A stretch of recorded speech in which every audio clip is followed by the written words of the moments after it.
चलिए, good morning students.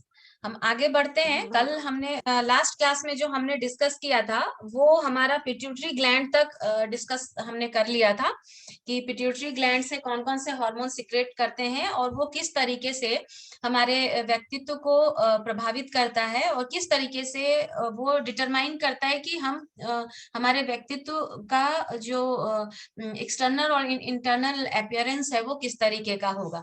तो pituitary gland को हमने पढ़ लिया था और उससे निकलने वाले हार्मोन्स की बात भी हमने कर ली थी। तो क्या कोई बच्चा शॉर्ट में बता सकता है कि हमने लास्ट क्लास में क्या पढ़ा था? मैं जरा चेक कर लूं प्रीवियस नॉलेज आप लोगों की। कोई एक बच्चा माइक ऑन करो। मैम की पिट्यूटरी ग्लैंड के इंटीरियर पोर्शन से 2 हार्मोन्स निकलते हैं, सोमैटोट्रोपिक हार्मोन और जो इसका पोस्टीरियर और मैम जो ये सोमैटोट्रोपिन है ये मतलब ग्रोथ हार्मोन भी कहते हैं इसे। और मतलब अगर इसका सिक्रेशन ज्यादा हुआ तो लंबाई बढ़ जाती बचपन में ही, और अगर बचपन में इसका सिक्रेशन कम हुआ तो लंबाई घट जाती है। ठीक है। और मैम जो ट्रॉफिक हार्मोन है इससे हम मतलब ये कोऑर्डिनेशन का काम करता है और ग्लैंड्स के साथ। और जो पिट्यूटरी है वो ब्लड प्रेशर में मेंटेन करने में हेल्प करता है और मसल्स की एक्टिवनेस में हेल्प करता है। ठीक है, बहुत बढ़िया। अच्छे से याद भी कर लिया है तुमने, तो एग्जाम की भी तैयारी हो गई है तुम्हारी। तो आगे बढ़ते हैं। आज हम बहुत बढ़िया, शायद प्रिया बोल रही थी, है ना? Yes ma'am. ठीक है, वेरी गुड प्रिया। तो आगे बढ़ते हैं। एडर्नल ग्लैंड हमारा जो दूसरा ग्लैंड था जो सिचुएटेड है हमारे किडनी के ऊपर। ठीक है, तो आप शॉर्ट में लिखते जाइए कि कहाँ सिचुएटेड है एडर्नल ग्लैंड हमारा, तो किडनी के ऊपर सिचुएटेड है। ठीक, अब हम बात करते हैं, जैसे हमने पिट्यूटरी ग्लैंड की बात की थी तो वैसे ही एडर्नल ग्लैंड जो है हमारा, इसके भी दो भाग होते हैं। ठीक है, बाहरी भाग और भीतरी भाग। तो जो बाहरी भाग है उसको हम एडर्नल कॉर्टेक्स के नाम से जानते हैं। एडर्नल कॉर्टेक्स के नाम से जानते हैं। और जो इंटीरियर अंदर का भाग है उसे हम एडर्नल मेड्यूला के नाम से जानते हैं। आप ऐसे लिख लीजिए, एडर्नल ग्लैंड बाहरी भाग एडर्नल कॉर्टेक्स और भीतरी भाग एडर्नल मेड्यूला। ठीक है, अब एडर्नल कॉर्टेक्स जिसे हिंदी में हम एडर्नल बलकुट कहते हैं, एडर्नल बलकुट। तो एडर्नल बलकुट यानी एडर्नल कॉर्टेक्स से जो हॉर्मोन्स निकलता है उसे हम कॉर्टीन कहते हैं। कॉर्टीन, CORTIN, कॉर्टीन। इंपॉर्टेंट है, अंडरलाइन करते जाइएगा। जो हमारा एडर्नल कॉर्टेक्स है उससे जो हॉर्मोन्स निकलता है उसका नाम क्या हुआ? एडर्नल कॉर्टीन या कॉर्टीन। ठीक है, और इससे भी इंपॉर्टेंट ये है कि ये कॉर्टीन क्या काम करता है। तो वो लिखिए कि इसके द्वारा जो होता है, कॉर्टीन के द्वारा हमारे बॉडी में कार्बोहाइड्रेट और जो सॉल्ट है ना, कार्बोहाइड्रेट, सॉल्ट और मेटाबॉलिज्म का कंट्रोल कॉर्टीन करता है। आपके नेट के लिए और टेट के लिए ये क्वेश्चन इंपॉर्टेंट है। कभी भी किसी भी एंट्रेंस एग्जाम में आपको ये पूछे अगर, क्योंकि ये जनरल साइंस है, बहुत डीप साइंस नहीं है। ठीक, तो एडर्नल कॉर्टेक्स से, C फॉर कॉर्टेक्स और C फॉर कॉर्टीन, याद रहेगा ना? हाँ, तो कॉर्टीन हार्मोन निकलता है। ये कॉर्टीन हार्मोन जो है हमारे जो एडर्नल ग्लैंड है उसके बाहरी भाग एडर्नल कॉर्टेक्स से रिलीज होता है, जो क्या काम करता है? हमारे बॉडी में कार्बोहाइड्रेट, सॉल्ट और मेटाबॉलिज्म का कंट्रोल करता है, नियंत्रण करता है। ठीक है, क्वेश्चन आता है नेट के एग्जाम में भी, ये क्वेश्चन आया था कि जनरल फर्स्ट पेपर में आया था कि बॉडी में कौन सा हार्मोन जो कार्बोहाइड्रेट का कंट्रोल करता है। ठीक, तो इस तरीके से क्वेश्चन आएंगे। तो होपफुली याद हो गया होगा कि कॉर्टीन जो है वो C फॉर कॉर्टीन और C फॉर कार्बोहाइड्रेट, याद रखना, कार्बोहाइड्रेट का नियंत्रण कॉर्टीन करता है। क्लियर हो गया यहाँ पे? Yes ma'am. ठीक है, तो अब क्या होता है कि ये जो कॉर्टीन है अगर ये ठीक से काम नहीं करे, हाँ, तो हमारी क्या होती है? निष्क्रियता बढ़ जाती है। निष्क्रियता मतलब हम मतलब जो हमारा एक एनर्जी लेवल है, हम एनर्जेटिकली किसी काम को करते हैं, तो क्या होगा कि कार्बोहाइड्रेट की मात्रा रेगुलेट नहीं हो पाएगी, तो हमारे बॉडी की जो एक्टिविटी है वो शिथिल, वो स्लो डाउन हो जाती है इसके कम और ज्यादा सिक्रेशन से। ठीक है। और कॉटिन की मात्रा अगर कम हो जाए तो क्या होता है कि बेहोशी और फेंट हो जाते हैं हम। तो कॉटिन जो है वो एक बैलेंसिंग की तरह काम करता है ना। बैलेंसिंग करता है कि कार्बोहाइड्रेट, सॉल्ट और मेटाबॉलिज्म को रेगुलेट करता है और कंट्रोल करता है। ठीक, यहाँ तक क्लियर है? क्लियर है? Yes ma'am. ठीक है। और कॉर्टिन से की कमी से जो होती है, व्यक्ति में थकान भी बहुत ज्यादा होती है। इंसोमिया, जिसको अनिद्रा कहते हैं, नींद ना आना की बीमारी जो हो जाती है, वो इसकी कमी से होता है। इंटरनेट कनेक्शन पुअर हो रहा है आप लोगों का शायद। चलिए ठीक है, तो इतना याद हो गया होगा कि इसकी कमी से क्या होता है, हम बेहोश हो सकते हैं, या इसके इरेगुलर होने से बेहोशी आ सकती है हमारे अंदर, हम हमेशा थकान महसूस कर सकते हैं, और साथ में इंसोमिया मतलब नींद ना आने की बीमारी से भी जूझ सकते हैं। यहाँ तक याद हो गया, कॉर्टेक्स का याद हो गया। आगे बढ़ते हैं। मेड्यूला की जो एडर्नल मेड्यूला द्वारा भी क्या होता है, दो तरह के हॉर्मोन्स का सिक्रेशन होता है। नाम लिखिएगा, इंपॉर्टेंट है। एडर्नल मेडुला लिखिए और एरो देके दो हॉर्मोन्स बनाइए। जो पहला हॉर्मोन्स निकलता है उसका नाम है इपाइनफ्राइन। इपाइनफ्राइन स्पेलिंग लिखिए, EPINE PHRINE, इपाइनफ्राइन, या इसे एक और नाम से जानते हैं एडर्नलिन। स्पेलिंग लिखिए, एडर्नल ग्लैंड से बना है एडर्नलिन, ADRENALINE, एडर्नलिन। ठीक है। मेडुला से, एडर्नल मेडुला से पहले बताया मैंने, जो हमारे एडर्नल ग्लैंड है उसके दो भाग हुए, एडर्नल कॉर्टेक्स और एडर्नल मेडुला। कॉर्टेक्स से हमने क्या कहा, कौन सा हार्मोन निकल रहा है? कॉर्टिन। कॉर्टिन निकल रहा है। ठीक है। अब मेड्यूला से हमारे फिर से दो, यानी कि एक वहां हो गया, दो यहाँ हो रहे हैं। तो एडर्नल मेड्यूला के जो पहला हार्मोन बताया उसका नाम हमारा इपाइनफ्राइन या एडर्नलिन कहते हैं। और जो दूसरा हार्मोन निकल रहा है, दूसरा हार्मोन निकल रहा है उसका नाम लिखिए नॉर इपाइनफ्राइन। वही स्पेलिंग रहेगा इपाइनफ्राइन का, उसके पहले NOR कर दीजिएगा, नॉर इपाइनफ्राइन या नॉर एडर्नालिन। वही स्पेलिंग रहेगी एडर्नालिन की भी, बस यहाँ भी स्पेलिंग में NOR लगा दीजिएगा। लिख लिया? Yes ma'am. अब इन दोनों हॉर्मोन्स को, ये तो डिटेल थी कि ये दो हॉर्मोन्स निकलते हैं। अब इन कॉमन ये दोनों हॉर्मोन्स को हम कॉमनली दोनों को एक ही साथ हम इसको कैटकोल हॉर्मोन्स कहते हैं। स्पेलिंग लिख लीजिए,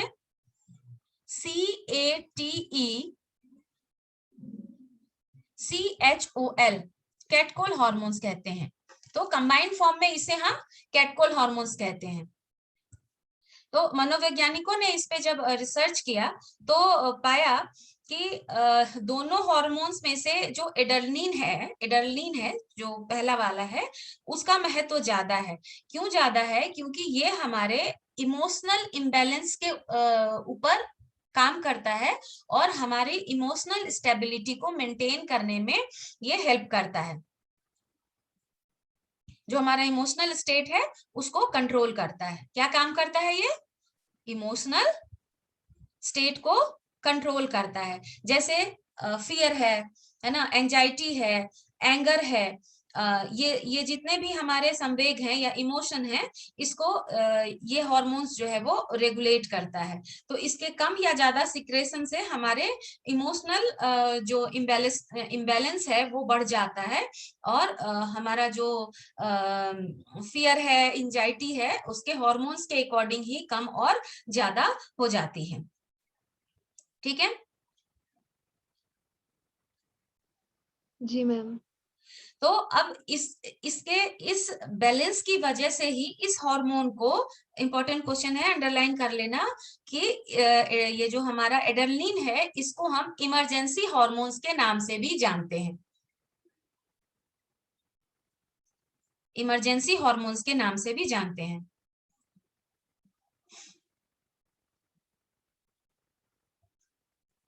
तो अब जब इस तरीके के इमोशनल कंडीशन जब हमारे अंदर होती है तो क्या होता है, ये एड्रेनलिन क्या होता है हमारे ब्लड में मिल जाता है, ठीक है, क्योंकि ये तो हमारे इंटरनल सिक्रेशन है ना, बाहर नहीं निकलता है डक्ट के थ्रू, तो क्या होता है कि हमारे ब्लड में मिल जाता है। और जब ये ब्लड में मिल जाता है तो जिस तरह की इमरजेंसी होती है, क्रोध की आवश्यकता है तो क्रोध, है ना, कूल डाउन होने की आवश्यकता है तो कूल डाउन, डर जाने की आवश्यकता है तो ये हमारे ब्रेन को एक मैसेज भेजता है और हम अकॉर्डिंगली हम रिएक्ट करते हैं। जो मैंने कहा कि अचानक तुम जा रहे हो और तुम्हारे सामने से सपोज करो बाघ आ जाए, ठीक है, तो बाघ आएगा तो तुम्हें देख के खुश होना चाहिए या डर जाना चाहिए? ऑब्वियसली जो उस वक्त तुम्हारा रिएक्शन होगा फियर का होगा।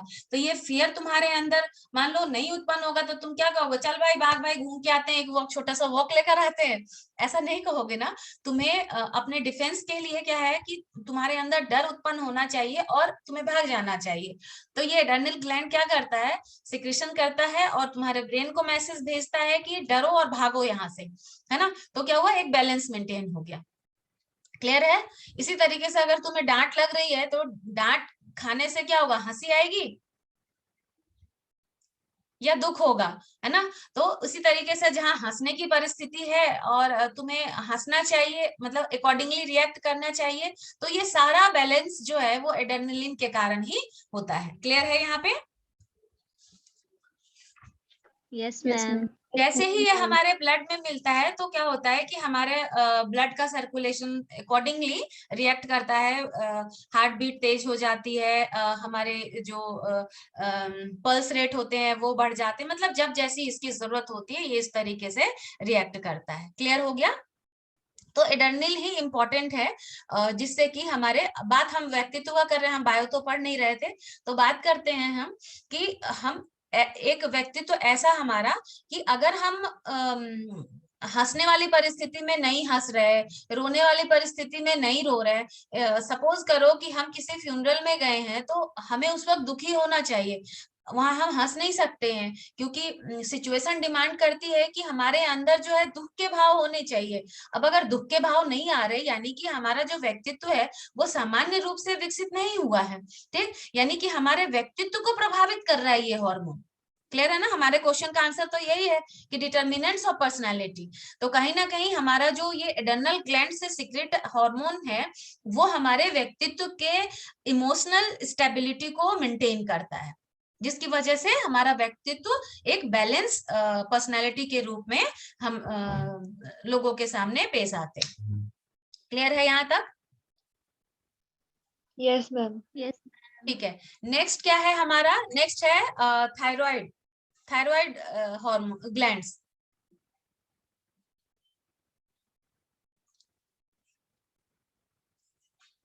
तो हाँ, एक पिट्यूटरी ग्लैंड को हमने क्या कहा पढ़ा था, मास्टर ग्लैंड पढ़ा था, और एड्रेनल ग्लैंड को हम किस नाम से जानते हैं, इमरजेंसी, हाँ, उसके हार्मोन्स को इमरजेंसी हार्मोन्स कहते हैं। ठीक, अब आगे बढ़ जाते हैं हम थायराइड ग्लैंड पे। तो जो थायराइड ग्लैंड है कहाँ सिचुएटेड है, कौन बताएगा?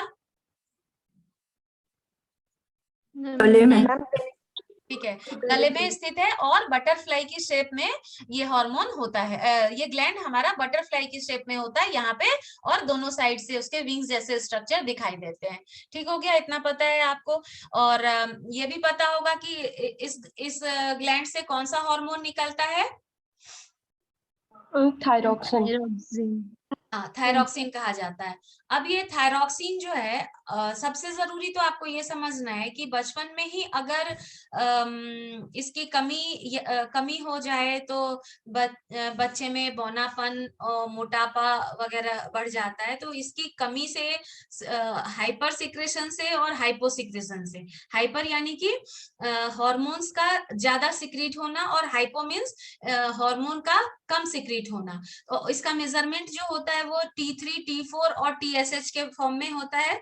T3 और T4 जो है वो अपना काम करता रहता है, उसकी मात्रा खून में मिलने के लायक नियंत्रित होनी चाहिए। अगर नहीं होता है तो TSH जो है वो बैलेंसिंग हार्मोन की तरह वहां पे काम करता है और क्या करता है कि T3 और T4 को हमेशा बैलेंस करते रहता है। क्लियर है ना यहाँ तक? अब क्या होता है कि हमारा इसके बाद की अब इम्बेलेंस हो गया हार्मोन्स का, ये ग्लैंड सही से काम नहीं कर रहा है, तो दो ही चीजें होंगी, आइदर ओवर सिक्रेशन होने लग जाएगा या अंडर सिक्रेशन होगा।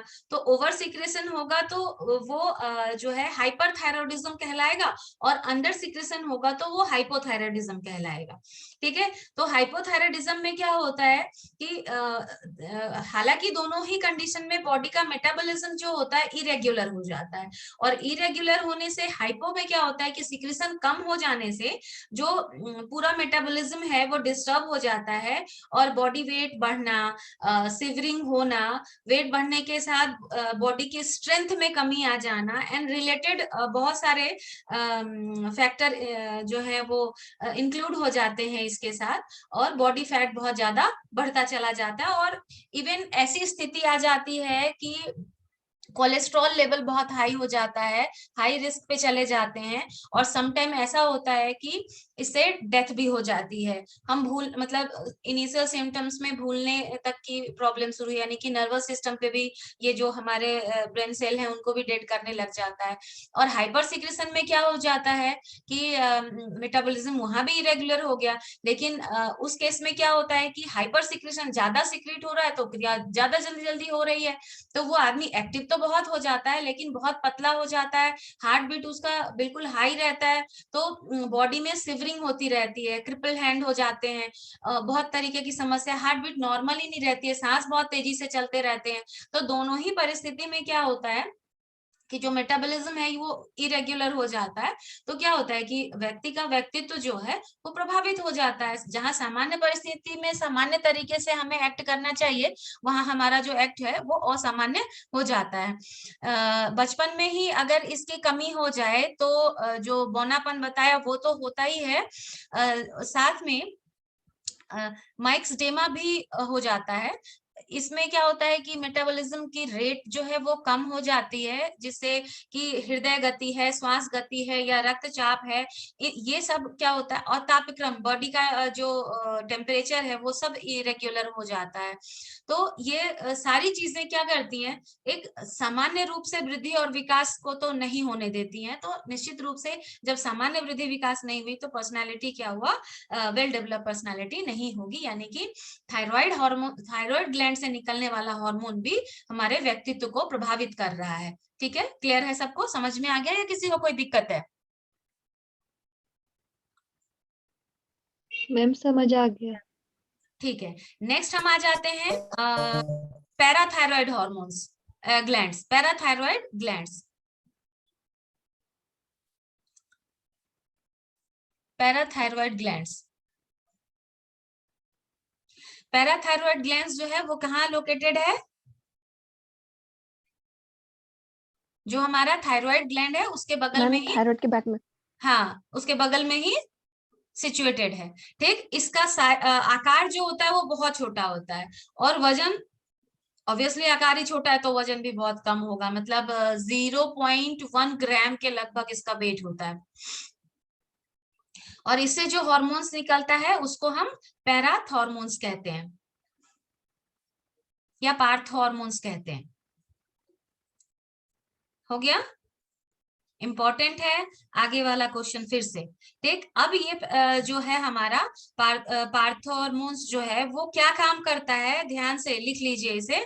पार्थ हार्मोन्स जो है हमारे बॉडी में जो कैल्शियम और फॉस्फेट है, कैल्शियम और फॉस्फेट की मात्रा का निर्धारण करता है।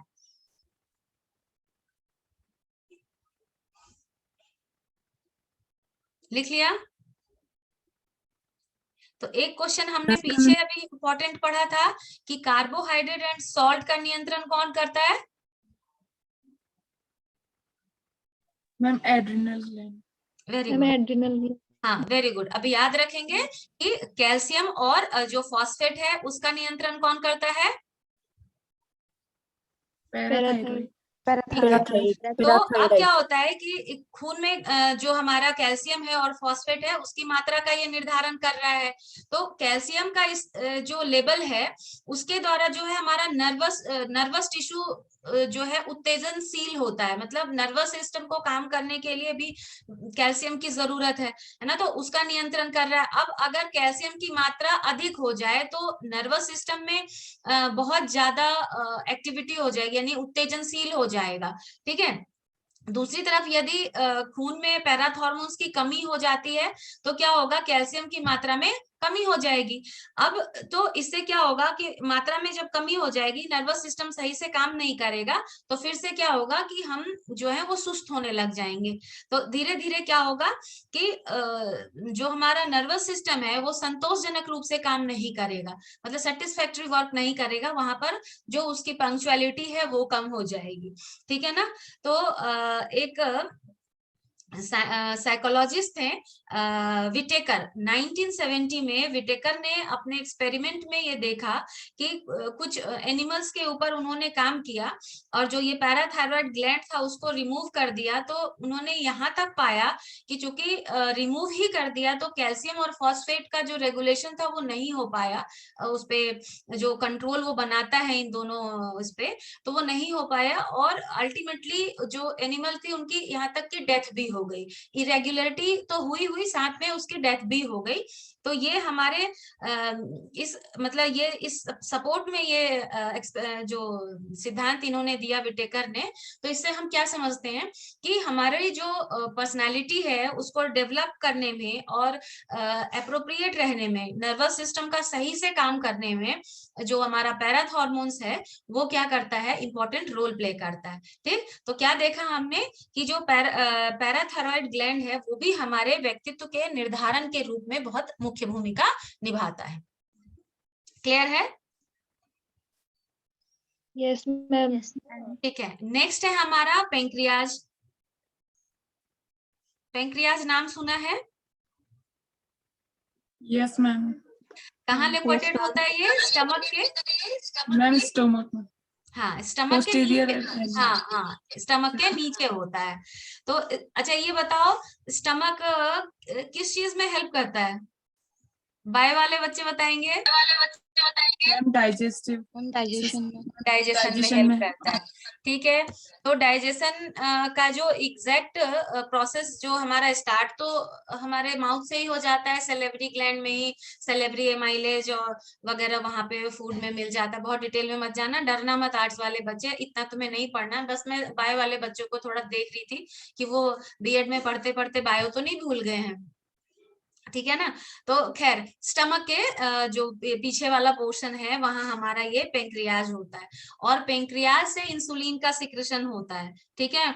और ये इंसुलिन का सिक्रेशन जो है हमारे, क्यों पूछा मैंने डाइजेशन का काम, तो जो मेजर जो डाइजेशन का प्रोसेस है वो यही स्टमक में हो जाता है।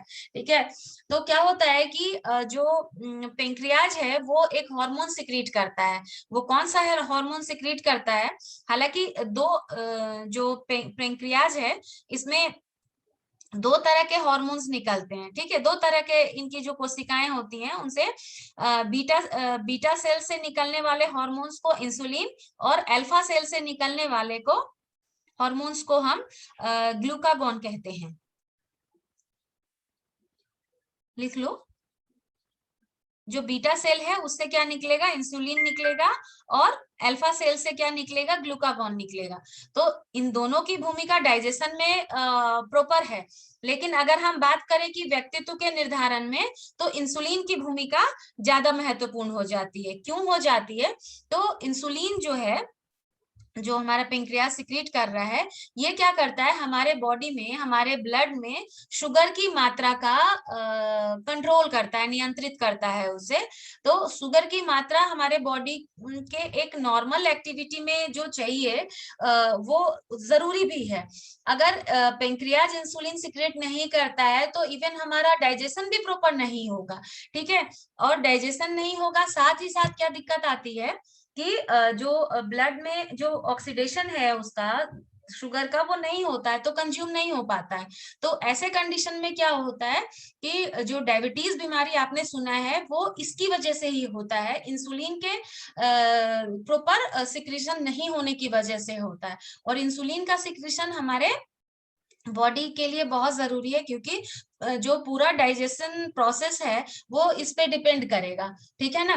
तो जो बॉडी में कार्बोहाइड्रेट फॉर्म हो रहा है, जो खाने के बाद जो कार्बोहाइड्रेट बन रहा है उसको बर्न होना जरूरी हो जाता है, ऑक्सीडाइज होना जरूरी हो जाता है। अगर नहीं होगा तो कार्बोहाइड्रेट की मात्रा बढ़ जाएगी, ठीक है। तो यही मात्रा बढ़ने और कम होने को हम हाइपोग्लाइसेमिक और हाइपरग्लाइसेमिक कहते हैं, जैसे हमने थायराइड में पढ़ा है ना, वैसे ही। मतलब हाइपो मतलब कम सिक्रेशन और हाइपर मीन्स ज्यादा सिक्रेशन। तो हाइपरग्लाइसेमिक में सिक्रेशन ज्यादा और हाइपोग्लाइसेमिक में सिक्रेशन कम। जबकि पेंक्रियाज की एक संतुलित, पेंक्रियाज जो है इंसुलिन की एक संतुलित मात्रा जो है वो सिक्रीट करता है, ठीक है। अब जिसका नहीं हो रहा है तो क्या करते हैं, वो टैबलेट खाते हैं, जैसे मेटफॉर्मिन है, बहुत सारी दवाइयां हैं, है ना, वो खाते हैं जिससे कि पेंक्रियाज प्रॉपर फंक्शन करे। क्लियर है। स्थिति इतनी गंभीर हो जाती है कि कई बार हमें डायरेक्ट इंसुलिन लेना पड़ जाता है, ठीक। वो एक हार्मोन्स है। तो कल मनीष पूछ रहे थे लास्ट क्लास में, मनीष पंत है क्या क्लास में? चलिए देखते हैं, कोई बात नहीं, शायद कनेक्टेड नहीं है वो। तो उन्होंने कहा कि क्या हम इसे लैब में बना सकते हैं। तो देखो ना, इंसुलिन जो है वो हमारे पेंक्रियाज से सिक्रेट होता है, और जिनका नहीं हो पा रहा है, जो डायबिटिक है, वो क्या कर रहे हैं, टैबलेट के फॉर्म में या डायरेक्ट इंसुलिन क्या करते हैं, वो प्रिक करते हैं अपने बॉडी में, ताकि वो इंसुलिन ब्लड में मिक्स होकर के वो जो प्रॉपर उसका फंक्शन है उसको करे, ठीक है ना। तो हमने आज यहाँ तक अपना कंप्लीट कर लिया कि पेंक्रियाज ग्लैंड का सिक्रेशन क्या है और वो किस तरीके से काम करता है, ठीक है। तो टाइम हो गया है संतोष सर की क्लास का, तो उनकी क्लास की लिंक आती होगी। तो आप ये बताइए कि आपको कोई टॉपिक समझ में ना आया हो।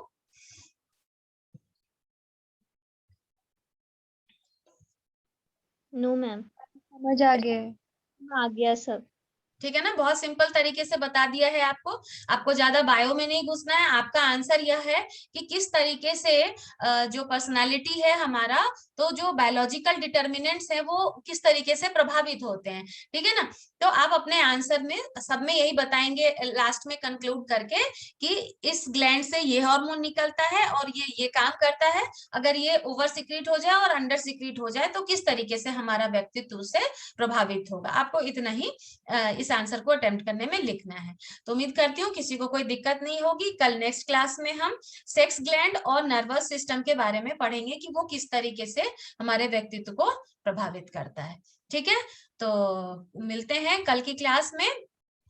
आज के लिए इतना ही, धन्यवाद। Thank you ma'am. Have a nice day. Thank you ma'am. Have a nice day. Have a nice day बेटा। चलो, ओके, वेलकम।